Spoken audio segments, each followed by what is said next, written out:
Happy Monday. Welcome to the Liz Wheeler Show. So Daniel Penny is the U.S. Marine who saved the lives of both himself and the people around him on the F train in New York City after a violent criminal by the name of Jordan Neely was threatening to kill people on the train. You're familiar with this story. We've seen this unfold over the last couple of weeks. Black Lives Matter is portraying this as a murder. They're blaming police, even though police had nothing to do with this.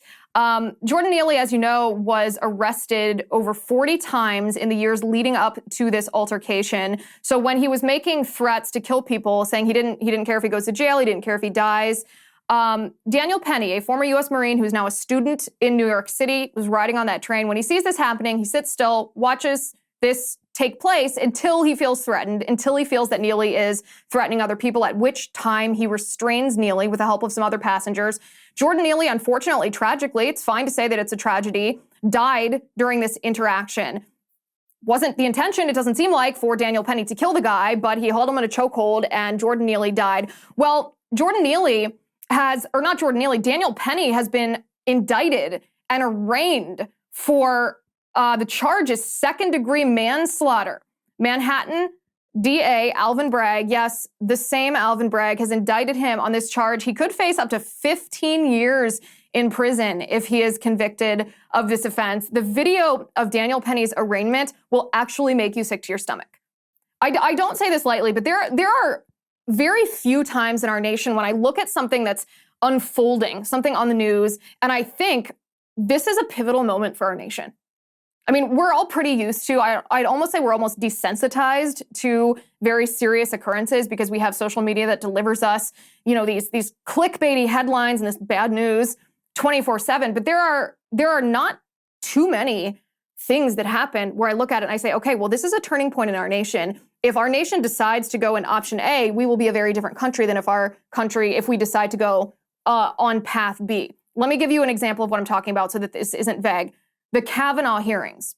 When Supreme Court Justice Brett Kavanaugh, before he was a Supreme Court Justice, when he was falsely accused by Christine Blasey Ford of sexual assault and rape, that was a pivotal moment for our nation. Were we going to decide that due process was still a bedrock value of our nation, or were we going to embrace this Me Too not even situation, this environment the Me Too movement wanted in our nation, where just an allegation from an unstable woman against a man meant automatic conviction, meant that his reputation was ruined, that he shouldn't be hired for any job. And this was like a very pivotal moment for our nation, where we're looking at this situation thinking, well, if we destroy due process in our nation, it's over.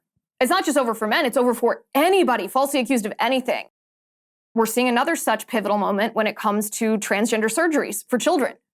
Are we going to allow our country to turn into a society that allows the mutilation of children's bodies in the name of a political ideology? Or are we going to draw that line in the sand and say, no, that not just science is science, but we are going to make sure we acknowledge the dignity of a human life and a child, and we don't allow doctors and surgeons to perform these atrocities on children who have been groomed by, most of the time, ideologue teachers and maybe children's entertainment like Disney, who wants to groom them into these trans ideologies. These are just a few of these pivotal moments in our nation, and it doesn't happen on a daily basis. It doesn't happen on a weekly basis. Sometimes it only happens once every couple of years, where you just stop and a situation gives you the chills and you think, you know what?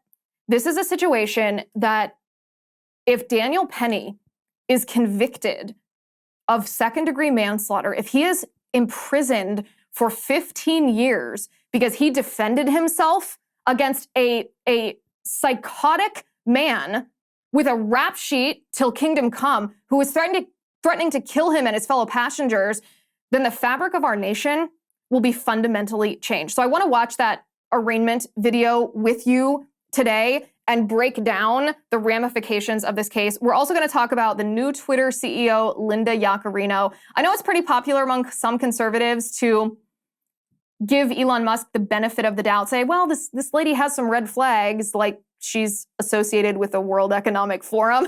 Just a little bit of a red flag there, guys. Just a teeny tiny red flag. I don't think we should give her the benefit of the doubt. I think that this is an obviously bad choice, and you can support what Elon Musk is doing on Twitter. You can trust that he's committed to free speech, and you can acknowledge that he has made a mistake with choosing Linda Yaccarino. And I'm going to talk about what the proper recourse for conservatives is when we see someone like Elon Musk, who is doing incredible work for not just the conservative movement, but for our country in the name of free speech, what we do to hold him accountable when he makes a decision that is clearly not in the best interest of free speech. Also, I cannot tell you how long I've been waiting to tell you guys about this. We've been working super hard on a new project, and I'm delighted to finally be able to share with you what it is.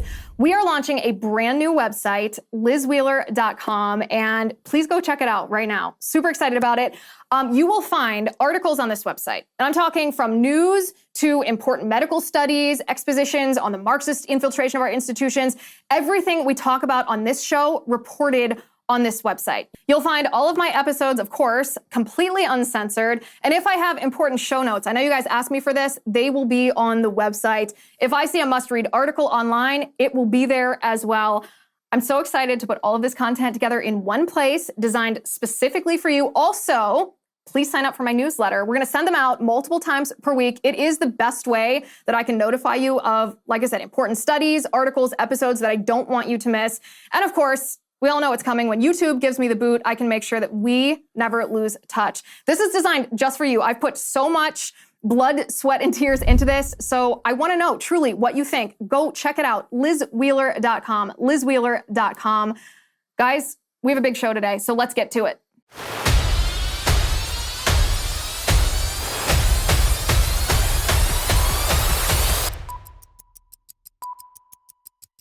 All right, guys, I want to talk to you about my favorite new app. It's called Upside. So at most gas stations, you'll see two different prices, right? The price that you're about to pay and the 10-cent off price that you would be paying if only you had that rewards card that, let's be realistic, not very many of us actually have. The trouble with the rewards cards is that if you're on the go, you can't always fill up at the same place. Well, finally, there's an easy way to get cash back at multiple gas stations without that card. It's called Upside. Upside is an incredible app for anybody who buys gas or anything else. With Upside, you get cash back on every gallon of gas that you buy wherever. Upside actually offsets inflated gas prices too by giving you cash back on your purchases. So win-win. The app is super easy to use. You don't have to be tech savvy. To get started, you just download the free Upside app, then use my promo code Liz5 to get an extra 25 cents back for every gallon on your first tank of gas. Next, this is how it works. You just claim an offer for whatever else you're buying on Upside, then pay as usual with a credit or debit card, follow the steps in the app, and voila, you get paid. In comparison to these credit card rewards or loyalty programs, you can actually earn 3 times more cash back with Upside. Upside users are earning hundreds of dollars a year. So download the free Upside app, use promo code Liz5 to get an extra 25 cents back for every gallon on your first tank of gas. But first, you have to download the free Upside app and use my promo code Liz5. Okay, I gotta tell you guys, I felt sick to my stomach when I first watched this video of Daniel Penny being arraigned. I saw the video. It went pretty viral on Twitter. There was a lot of media. There was a lot of independent journalists who were interested in covering this. And this young Marine, he's what, 23, 24 years old, very clean cut, surrenders himself to Manhattan District Attorney Alvin Bragg, the same Alvin Bragg that we all know and loathe from indicting Trump and refusing to indict actual violent criminals. Daniel Penny walks into the courthouse only to reemerge sometime later in handcuffs. He's then put into a car, and we can show this on the screen. I think you'll probably have a similar reaction here. This is a man who was defending himself, a man who was defending his community, a man who did not act recklessly or in anger, certainly without any racial animosity that the left is falsely accusing him of. By all witness accounts, he acted in a very moderated way. He didn't engage with Jordan Neely when Jordan was just agitating and threatening and being hostile. He didn't engage until he felt that Jordan Neely was posing a threat to the lives of the people around him, and at which time he restrained Jordan Neely in a chokehold. And tragically, Jordan Neely died. Now, I think that this is one of the things that conservatives need to be totally fine with saying. Yeah, it's not ideal that Jordan Neely died. No one's saying that we shouldn't be dismissive about this. No one's saying it's no big deal. But this is what happens when our system breaks down. And what I mean by that is our system, the entire structure of our government, right, is a social contract between us, individuals, and this intangible institution called the government. And what we do is we willingly surrender some of our liberties, right? If we exist without government in a state of what's, I guess, anarchy, but if we exist in a state of absolute liberty in our society, and we decide to engage in what's almost a business-like contract, a social contract with the government, we willingly surrender some of our absolute liberty in exchange for an ordered society that is not anarchy, right? This is very, very fundamental for any kind of free society. But one of the things that government promises in exchange for us surrendering some of our liberties is that they will actually enforce an ordered society. They will enforce a civil society. And in a case like this, the government's neglecting their duty. The government has actually failed their part of the pact. We have exchanged some of our liberty, and our liberty in this case would be vigilante justice, right? In our society, we're not big on vigilante justice. We say, nope, we have a criminal justice system. We have police to deal with criminals. We don't take law enforcement into our own hands, typically, unless it's a matter of self-defense where law enforcement can't respond as quickly as we must respond to protect our own lives or our own families' lives or our own property. But vigilante justice, this idea that we want to be the ones that enact justice on others, those who wrong us, this is something that we have surrendered to the government in exchange for the government saying we're going to have a professional force. We're going to have not only our court system, our judiciary, but also trained law enforcement professionals, police officers and, the FBI, state troopers, the entire law enforcement apparatus that's going to react to these situations. And so we sit here and we more or less willingly say, okay, well, we won't engage in vigilante justice if you promise to take care of the problem. But in this situation, what happened? In this situation, the government did not hold up their end of the bargain. This man, Jordan Neely, wasn't just a homeless man who performed Michael Jackson dances on the subway. That's what the left's trying to portray him as, but that's not the reality of the case. This man was a convicted of kidnapping a 7-year-old child. Jordan Neely had broken the nose and the orbital bone of a 67-year-old lady. He had attempted to push someone onto tracks, live tracks, where they could have died being run over by a train. Those 3 examples that I gave, those are just 3 of the 40 times that he had been arrested on the subway. 40 times that he'd been arrested on the subway. And what did our criminal justice system do? What did our government, this vague institution, what did it do? Well, it let him go. It released him back into the streets. It didn't take care of the problem. It didn't hold up its end of the bargain to create and enforce a civil society, an ordered society. And so what recourse does that leave private citizens? Are we just supposed to say, well, the law enforcement didn't show up. They're not doing what they said. I guess I'm just going to die today. No. That's not only immoral, it's not realistic. Everyone has a survivalist instinct. If we are threatened, the right and proper course of action is to defend ourselves. And so that's what Daniel Penny did. This is clear to anybody who took the time to read about this story, anybody who watched the multiple videos that have come out from people who were also on that train, including an independent journalist. We watched a video last week. I'm not going to replay it now, but anybody who didn't see it, go back to, I think it was Thursday's episode. Go back to Thursday's episode and watch the video where all of the people who were in the train with Daniel Penny and Jordan Neely watched this interaction, watched Daniel Penny restrain Jordan Neely. And how did these people act? They acted grateful. They acted supportive. They did not act like they were witnessing a murder. They did not act like they were witnessing something wrong, because they weren't. They weren't witnessing something wrong. They were witnessing an unfortunate situation that was begot of government betraying its citizens. And so watching this video of Daniel Penny, I literally feel sick to my stomach, because we are on the brink of a massive change in our nation if the government is not only going to fail to uphold their part of the bargain, but if they are going to do away with self-defense. We're going to talk about the ramifications of that in just a second. But first, I want to talk to you about 4 Patriots. Guys, you have to get 4 Patriots. China already screwed us over once with COVID. I do not want it to happen again. The Chinese Communist Party right now, as we speak, is doing something really shady.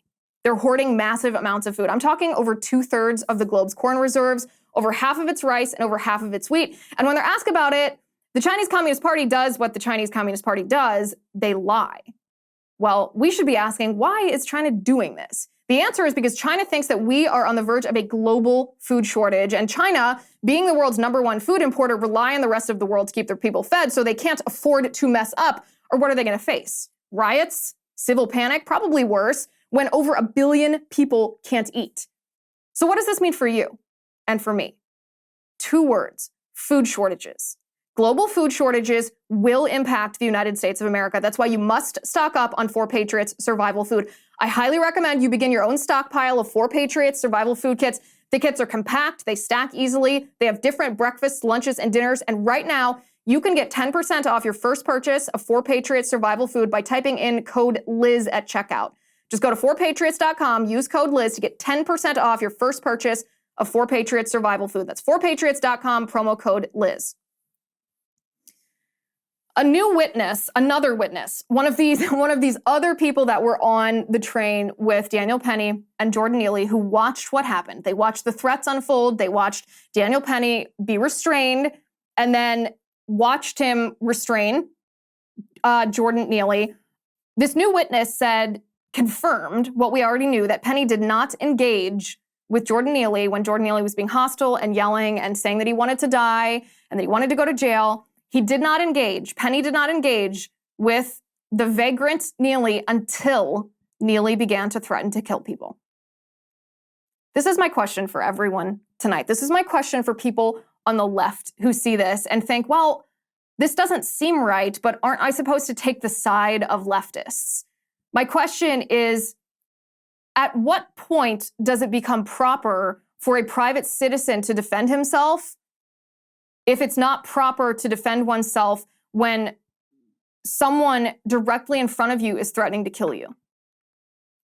It's an absurd question, right? Because this should be the most obvious answer under the sun. Of course this is the standard. This is it. This is what makes it appropriate. It obviously is. And this witness, by the way, said that, I think it's a she, the name was withheld because she fears political retaliation, which may be wise at this point. The witness went back to thank Daniel Penny for protecting everyone else on that car. Again, this is not how people act when they think that they witnessed a murder. The lawyers for Jordan Neely's family are saying that Daniel Penny should face murder charges. Right now, he's charged with second-degree manslaughter. He could face up to 15 years in prison, which is horrific if he's convicted. But they say he should face murder charges. Not only is this obviously a targeted prosecution, we know this is. Let me show you exactly how even the left should be unable to deny that this is a targeted prosecution.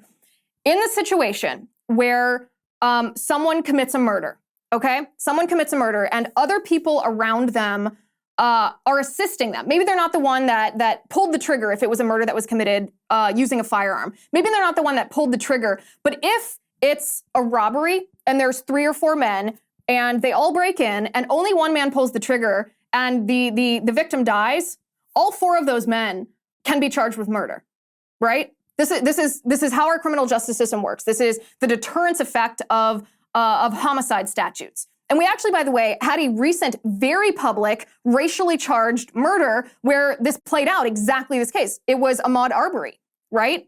There was one person who was involved in actually pulling the trigger that led to the death of this man, but other men who were, 50 feet away, not even like within touching distance of the man who was killed, were charged and convicted of murder. So now we come back to Daniel Penny. We come back to that train car. We come back to the fact, and you can see this in some of the video that's been released, Daniel Penny was not the only passenger involved in restraining Jordan Neely. So my question is, well, where are the other charges? Where are the charges for everyone in the car who either helped, supported, or didn't intervene? Not didn't intervene, but helped or supported. Well, there aren't any charges. There aren't any charges because this wasn't a murder. The prosecutor, the district attorney, Alvin Bragg, knows that this wasn't a murder, and he's just prosecuting. He indicted Daniel Penny because of politics, because Daniel Penny is a white man and Jordan Neely is a black man. And the left wants nothing more than to not just spark racial divide, but to completely destroy our country by pitting black people against white people. They want to start a racial war. They want to start a racialized Marxist revolution. The interesting question here, the interesting question will be, okay, but what's going to happen? Once Daniel Penny gets in front of a jury, is he going to be convicted? And at first glance, when I first think about this question, I think, well, I don't have a lot of faith in a jury pool in Manhattan. It's kind of like a jury pool in Washington, D.C. It's going to be very hardcore liberals. I hope Daniel Penny stands a chance, but it doesn't seem to me that it's going to be a jury of his peers. It seems to me it's going to be a jury of his political opponents, which isn't a real good sign. However, there's indications that even those on the left don't think that this indictment is proper, think that it's unjust. I want to bring up, this is from the New York Times comment section. Now, typically on the New York Times, under almost any article, if you look at the comment section, it's like a coffee clutch of like bananas leftists, right? Like the worst leftist takes are in the New York Times comment section.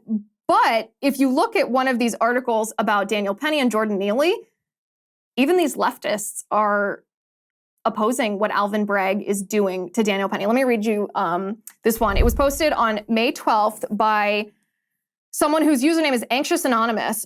This is what it says. Jordan Neely should not have died, but for the vulnerable among us, we have no way of knowing whether behavior that makes us quote unquote uncomfortable will escalate into actual violence. Many New York Times writers are completely out of touch with the realities of encountering a belligerent, potentially violent person on the subway, especially if you're a woman, elderly, or with young kids in tow. People at this paper have euphemistically referred to Neely's behavior as making people uncomfortable that so badly understates the problem as to completely undermine journalistic integrity or credibility.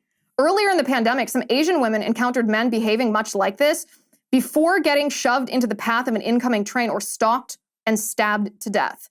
Ditto for elderly Asian Americans just minding their own business. So yeah, we are wary of volatile people getting up in our faces. Of course, left-wing media did its best to downplay this wave of attacks on Asians, especially because the perpetrators were mostly black men, when we can't even look the problem in the face without resorting to some canned line from the progressive orthodoxy, we're really in trouble. This comment on the New York Times was recommended 1,647 times. I'd say that's pretty significant. Pretty significant. And what's really interesting is if you journey back just, 3 years now? It's 2023. This was 2020. When Bill de Blasio was the mayor of New York City, his wife, Chirlane McCray, actually advocated that individual citizens, just like Daniel Penny, intervene when violent people threaten the safety of other people on the subway. This is her tweet. You will not believe this until you read this. She says, as attacks on Asian American communities continue, we're asking New Yorkers to show up for their neighbors and intervene when witnessing hateful violence or harassment. I know that can be frightening when you aren't sure what to do or say, but you can learn. Show up for your neighbors and intervene when witnessing hateful violence or harassment. And so what exactly did Daniel Penny do? He did what the former First Lady of New York City, the wife of one of the most leftist mayors the city has ever seen, asked him to do. And now he's being prosecuted for it.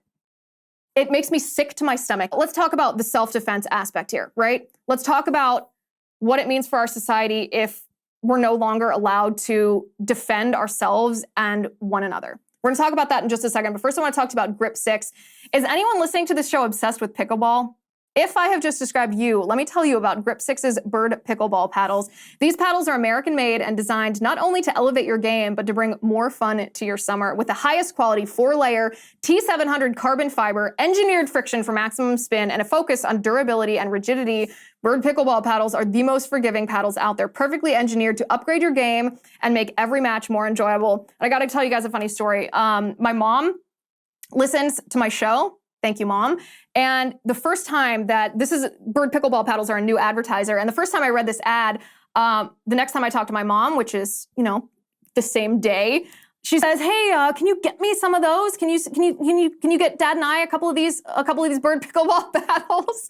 And so I asked her, I was like, "Well, you get to choose between the classic design and the innovative ergonomic design, which reduces strain on your elbow and joints while increasing power and ease for backhand hits and spikes." So I will get back to you on her report. No matter your skill level, though, these paddles will give you the edge you need. Right now, you can take advantage of the early bird special, which includes limited numbered first edition paddles, $40 to $70 off, and a lifetime guarantee. And don't forget, Father's Day is also coming up. These paddles make fantastic gifts. So support American manufacturing. Elevate your pickleball game with Bird Pickleball paddles by Grip 6. Just head over to birdpickleball.com. It's birdpickleball.com to get your paddle. Okay, so self-defense is a bedrock principle of our society.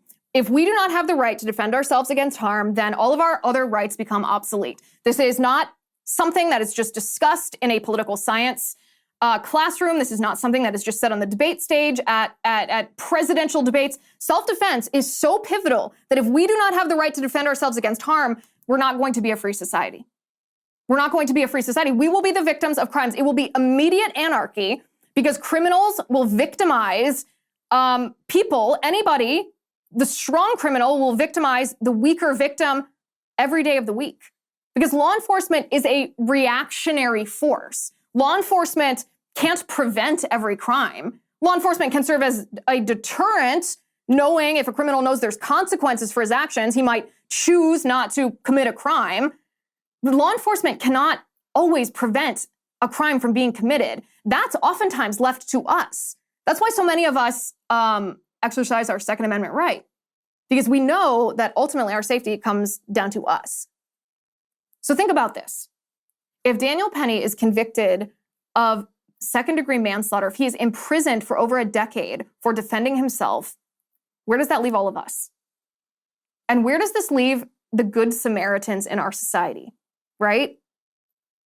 If a good Samaritan defending or good Samaritan intervening during the commission of a crime is worried that he will be indicted and imprisoned for intervening, he's not going to intervene unless his own personal safety is threatened. So think about if some horrendous criminal is sexually assaulting a teenage girl and she's screaming for help, do you think that men around her are going to rush to her aid if they know that they're going to be sent to prison for over a decade for helping her? It's a horrendous. This is why I say that we're at this pivotal moment in our society, because if we allow this to happen, if we don't speak out against this, then our country's not going to be the same. We're not going to actually have a social fabric, because part of a social fabric is citizens being interconnected. As a woman, when I walk down the street, I'm not just confident in my safety if I'm by myself, for example, because maybe I can still carry. I'm confident because I know that if someone tries to commit a crime against me and I'm within earshot of other people, I can call for help and people will respond to my call. But if Daniel Penny is convicted of a crime for defending himself and others, then are we still going to be able to be confident that when we call for help, someone's going to answer? I think not. This is why watching this video made me sick to my stomach. It's also, if you can, why I'm going to share with you the legal defense fund of Daniel Penny. It has, and this is good. This is proper. This Give, Send, Go for Daniel Penny's defense fund has already collected $1.8 billion. If you can, donate. If you can't, share it. Send up your prayers. This is a pivotal moment for our society, one that we should not downplay or ignore. We're going to choose one way or we're going to choose the other, and our country is not going to be the same for it. Okay, let's talk about the new Twitter CEO, Linda Yaccarino. She comes from NBC Universal. And I got to tell you guys, I really, really, really wanted to give Elon Musk the benefit of the doubt here. I know there's a lot of conservatives who were saying, listen, Elon Musk would not have spent $44 billion on Twitter in the name of free speech if he wasn't committed to free speech. Maybe he knows what he's doing. You don't know what the behind-the-scenes conversations with this new CEO, Linda, were like. So don't judge too quickly. Give her the benefit of the doubt. I really, really wanted to do that. I wish I could. I even for a second thought, okay, maybe there's something to this, because if you look at Linda Yaccarino's Twitter account, like the day that this was announced, before Elon even officially announced it, when reporters were just saying, hey, Elon's in talks with Linda Yaccarino, she's the most likely candidate to be named as Twitter CEO. If you looked at Linda Yaccarino's Twitter account, and we have a story on lizwheeler.com that shows this list, she actually follows a lot of anti-woke Twitter accounts, some of our favorite Twitter accounts. I'm talking like she follows Cat Turd. I'm talking she follows Libs of TikTok. She follows Ron DeSantis, the Babylon Bee, follows Elon Musk's mother. All kinds of really anti-woke popular Twitter accounts. She follows them. And I thought, okay, well, maybe she worked in a very liberal corporate setting, but maybe she's one of those secret conservatives, right? I wanted to give the benefit of the doubt, but I got to tell you, I just can't. I can't, and here's why. She is not only from NBC Universal, she's also a chairman of the World Economic Forum's Task Force on the Future of Work. I repeat, she is part of the World Economic Forum. The World Economic Forum, which is a weird conundrum, right? Why would you follow Cat Turd on Twitter and also be a part of Klaus Schwab's creepy World Economic Forum? The two things don't really match. So you do a little bit more digging here, and you find that just a couple months ago, Linda Yaccarino publicly interviewed Elon Musk, and the things that she was saying in this interview are insanely troubling. She completely disagrees with Elon Musk's commitment to free speech. She wants actually to give advertisers what's known as the heckler's veto over content moderation. So what that means is if an advertiser is a woke corporation and they don't want anything but woke content to be allowed on Twitter, Linda Yaccarino was advocating to Elon Musk in person, to his face, that he give advertisers the power of the heckler's veto, which obviously is the antithesis of free speech. Take a look at this. So you've got a massive platform. You have a vision that is a spectrum of just daily open sourced conversation, and they can conduct their lives, their business, their commerce, whatever they can do on your platform. That's a pretty big vision. But in the middle should be advertising opportunity. That sounds like a great opportunity. I can talk about my brand, I can get my customers to communicate, and then they could also buy stuff. It sounds pretty good, right? You'll be able to buy things just directly on Twitter. One click, boom, done. But they need to feel that there is an opportunity for them to influence what you're building, that vision. What we're doing here, whether it's me trying to push and prod you on your tweets. For example, you've said you probably shouldn't tweet after 3 a.m. Well, I've got myself Probably good advice for all of us. I've gotten myself into trouble a few times. I'm very aware of those. So after 3 a.m., you travel all over the world. Lord knows how you handle time zones in space. Will you commit to be a little more specific and not tweet after 3 a.m.? People in this room would like to see that. It'll make them feel more confident. I will aspire to tweet less after 3 a.m. But I mean, it is important that, if I were to say, yes, you can influence me, that would be wrong. That would be very wrong. Because that would be a diminishment of freedom of speech. But I want to be specific about influencing. It's more of an open feedback loop for the advertising experts in this room to help develop Twitter into a place where they will be excited about investing more money. Product development, ad safety, content moderation. That's what the influence is. Yeah, I think it's totally cool to say that you want to have your advertising appear in certain places in Twitter and not in other places. But it is not cool to try to say what Twitter will do. And if that means losing advertising dollars, we lose it. But freedom of speech is paramount.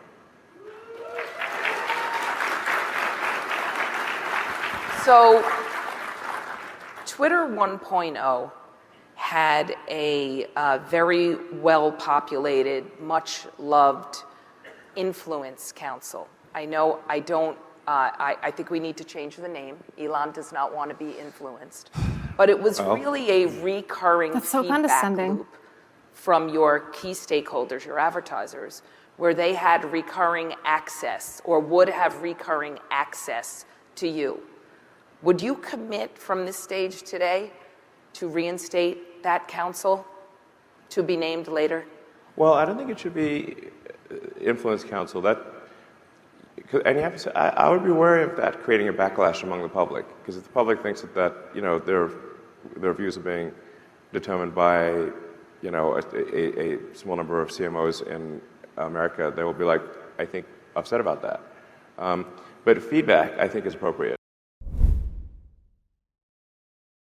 So from a strictly analytical sense, right? We're just sitting here and we're looking at this video and we're thinking, okay, what's the takeaway from this video?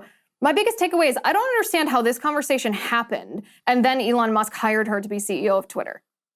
Because everything she says in this video is challenging the reason why Elon Musk bought Twitter. She's challenging free speech.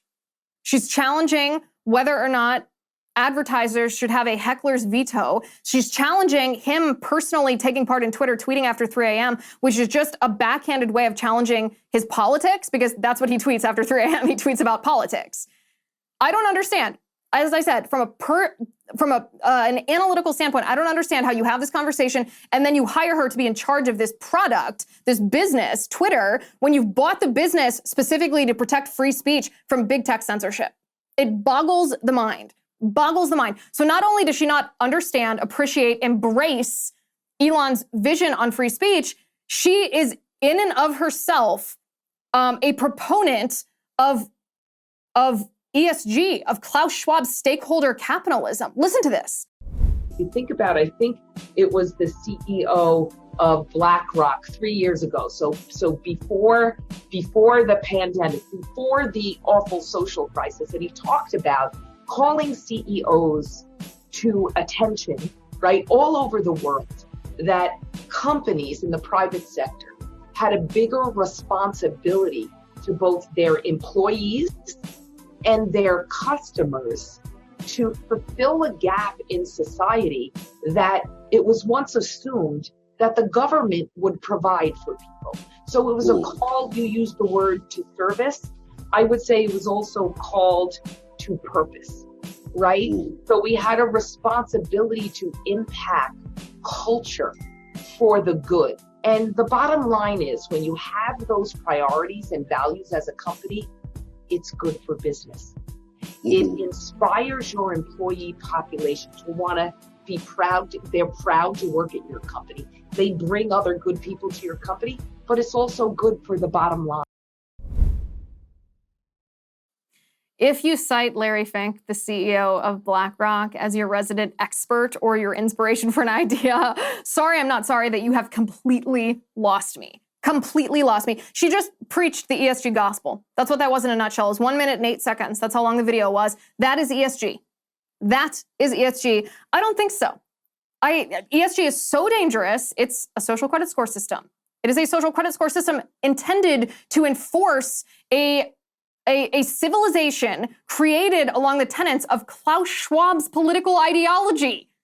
Far leftism.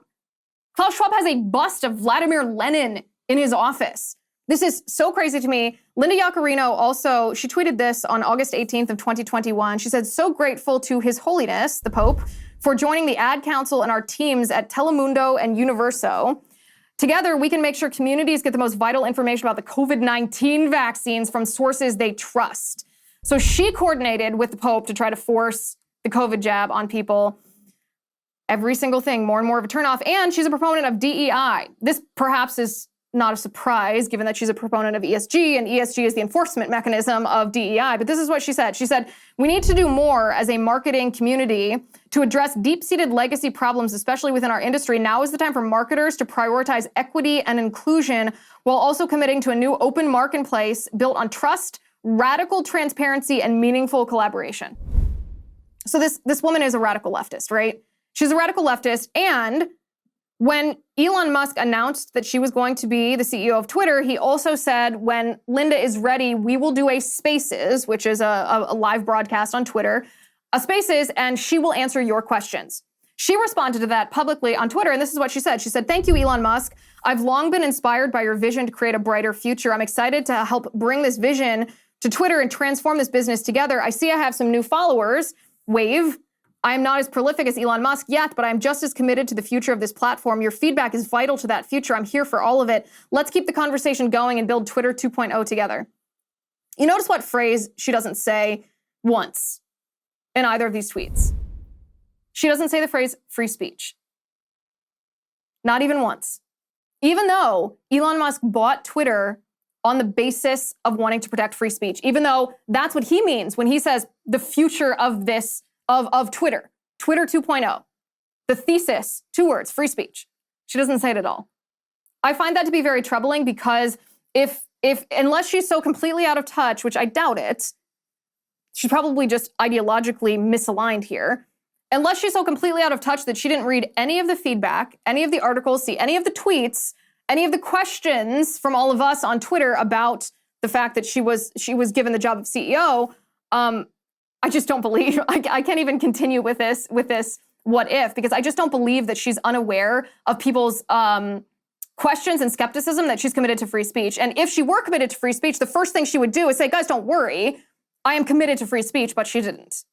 And she didn't because it was a calculated move, because she's not actually committed to free speech. So all of this to say, Elon responded to our criticisms on Twitter, and this is what he said. Let me bring up this tweet because I want to read it to you directly. He was responding to Billboard Chris, and he said, "I hear your concerns, but don't judge too early. I am adamant about defending free speech, even if it means losing money." So a couple things here. First of all, I believe Elon. I do believe that he is committed to defending free speech. I don't think that he would have dropped $44 billion to buy Twitter just to give it back to the radical leftist anti-speech communists that ran it before. I believe him when he says that he is, that free speech is paramount. I believe him. But this does not mean that we should give the benefit of the doubt to Linda Yaccarino. And the reason why is because Elon, commitment to free speech, accepted, I'm saying ACC, accepted. Like, we accept his commitment to free speech. We don't question that. We're not skeptical about that. We acknowledge it. We believe it. But he's still made mistakes. In pursuit of this commitment to free speech, he has still done things that were the wrong decisions. And one of the things I respect the most about Elon Musk, out of everything that he's done, is his ability to be self-aware and to recognize when he has made a mistake and course correct. This is almost an unheard of characteristic, and this is a sorry commentary on society, on our society, that it is such a rare characteristic that people make mistakes and are willing to be like, oh yeah, I made a mistake, I'm going to course correct, I hired someone, it didn't work out, like Yoel Roth. I'm talking very specifically about Yoel Roth. Think about that situation. Yoel Roth was the crazy chief censor at Twitter. The chief censor at Twitter was Yoel Roth, and we all knew this. We all knew this. We had seen Yoel Roth's tweets. We had seen his fingerprints on almost all of the censorship during Twitter 1.0. And when Elon Musk bought Twitter, we said, hey, listen, Elon, the first thing you got to do is you got to get rid of this guy. You got to fire him. You got to get him out of there. He's toxic. He's the chief censor. And Elon at first came to his defense. He said, nope, Yoel Roth is great. Doesn't matter what his personal political views are. But if he does his job, I'm going to keep him. And we were all like, Elon, this is a mistake. Well, later, when the Twitter files were coming out, Elon found proof, more evidence that Yoel Roth was, in fact, the crazy censor that we said he was. And so what did Elon do? Yoel Roth and Elon parted ways at Twitter. I respect this. I respect the fact that Elon Musk is able to look at a situation, make a decision. If it's a wrong decision, he's willing to come back, revisit it, and maybe change his mind. All this being said, conservatives should not give Linda Yaccarino the benefit of the doubt simply because we believe that Elon Musk is committed to free speech. In fact, we should be louder than ever warning Elon Musk that he is making a mistake with this woman, that this is not someone you hire if you are truly committed to free speech, that this is someone who seemingly would be happy to preside over an apparatus that operates like Twitter 1.0. That is a mistake. That is a huge mistake. She's a member of the World Economic Forum. She preaches ESG. She pushes DEI. She coordinated COVID vax campaigns. This is not the right fit. Might be a mistake to hire her, but it's not a mistake that can't be rectified. Conservatives should speak up loudly. If you haven't already, and I hope you already have, check out my new website, lizwheeler.com. It has everything that you guys have been asking me for. It has all the articles that I've been reading. It'll have notes from my show, transcripts from my show, research from my show. We have a newsletter where all of this will be delivered to you on a daily basis. Super excited about it. Go to lizwheeler.com. Check it out. Let me know what you think. Thank you for watching today. Thank you for listening. I'm Liz Wheeler. This is The Liz Wheeler Show.